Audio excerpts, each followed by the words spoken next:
On the morning of August 13th, 2003, 47-year-old Emily Harper saddled her horse, Classic, and rode deep into one of America's most breathtaking and treacherous landscapes. Emily was a seasonal employee with the National Park Service, and at the time of her disappearance, she'd been working as a campground host at Upper Pines Campground near the entrance to Yosemite Valley in Yosemite National Park, California. Her job required her to live on site in the park and ensure the safety of campers visiting the area. But this particular day, August 2003, would be like no other, and the events that transpired would make this date one of the darkest days in Yosemite history.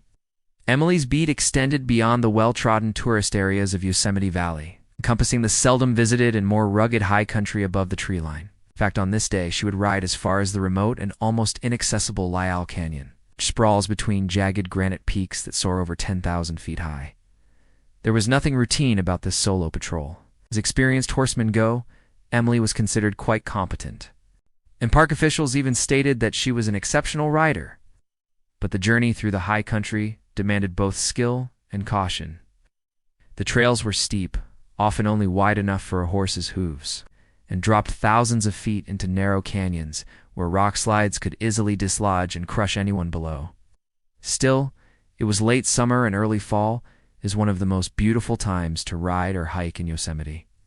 Temperatures are cooler, the crowds have thinned, and the landscape explodes with vibrant colors from the changing leaves of the meadows. As the sun climbed higher in the sky, painting the mountain peaks with golden light, Emily and her horse began their ascent. As the hours passed, they climbed higher and higher, finally reaching the tree line where the forest abruptly ends and gives way to granite domes and rocky crags. At nearly 10,000 feet above sea level, the air was thin and cold, and Emily bundled up against the wind. This was the beginning of the most isolated stretch of her journey, and it was here that the vastness of Yosemite's wilderness truly revealed itself. For the next few hours, Emily and her horse traveled along a ridgeline, surrounded by a panorama of rugged beauty. Below them, the valley stretched out like a wrinkled blanket, dotted with tiny homes and winding ribbons of roads. To the north, the jagged spires of the cathedral and the Three Brothers pierced the clouds. It was a scene of unparalleled grandeur, a place seemingly untouched by human hands.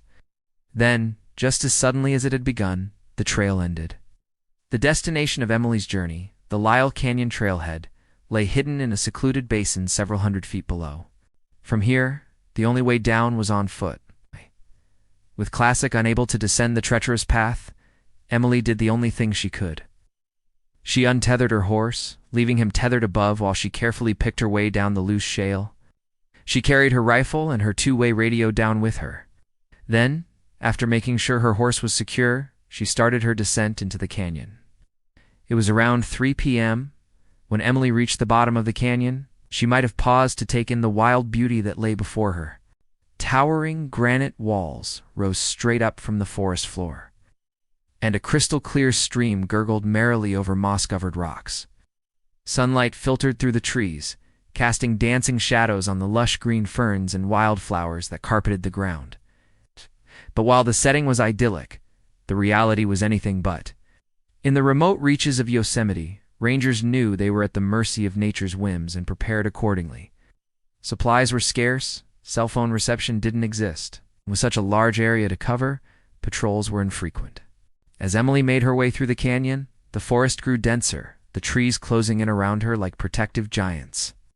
The undergrowth was thick, and she might have brushed aside the branches of overhanging shrubs as she walked. But something caught her eye, and she stopped to look more closely. Whatever it was, whatever Emily saw, whatever caused her to stop in her tracks and stare, remains unknown.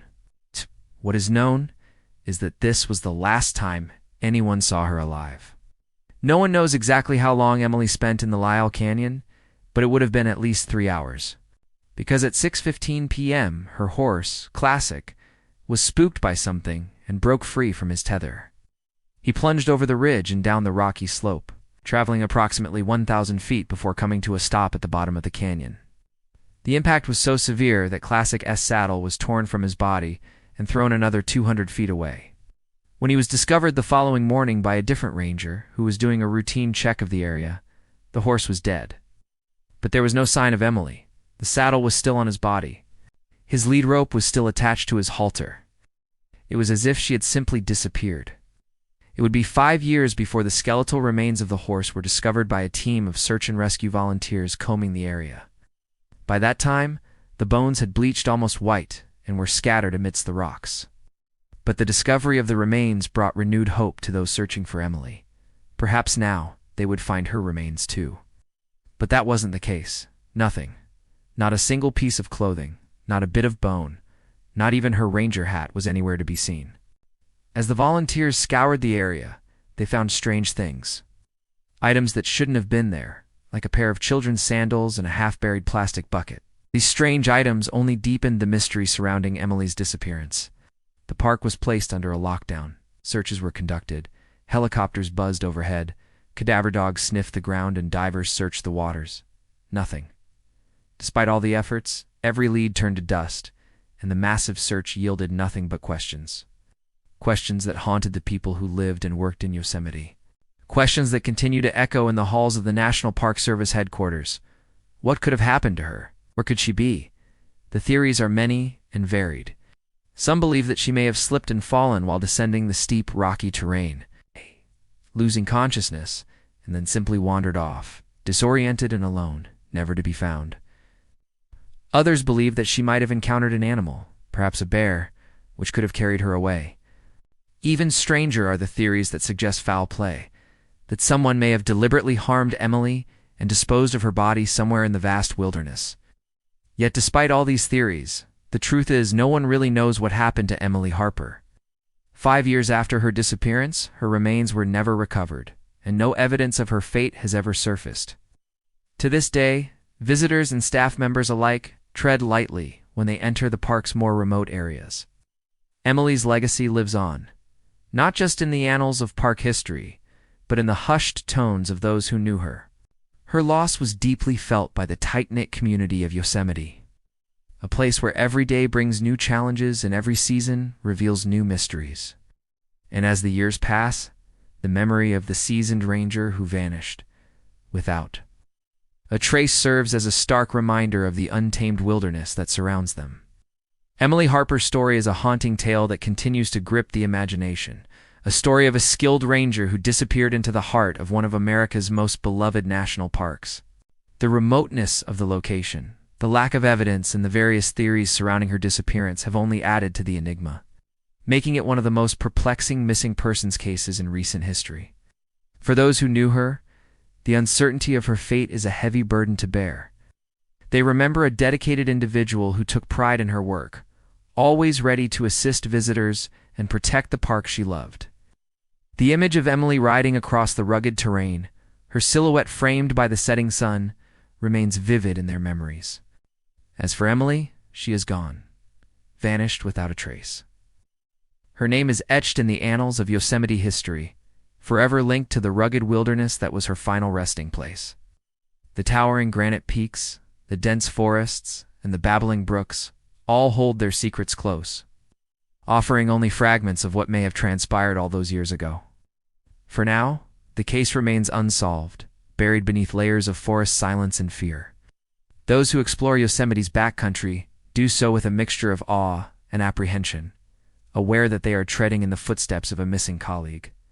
Emily's story is a stark reminder of the power of the wilderness and the fragility of life. And as the seasons change and the crowds return to Yosemite's majestic embrace, her memory serves as a guiding light for those who continue to search for answers.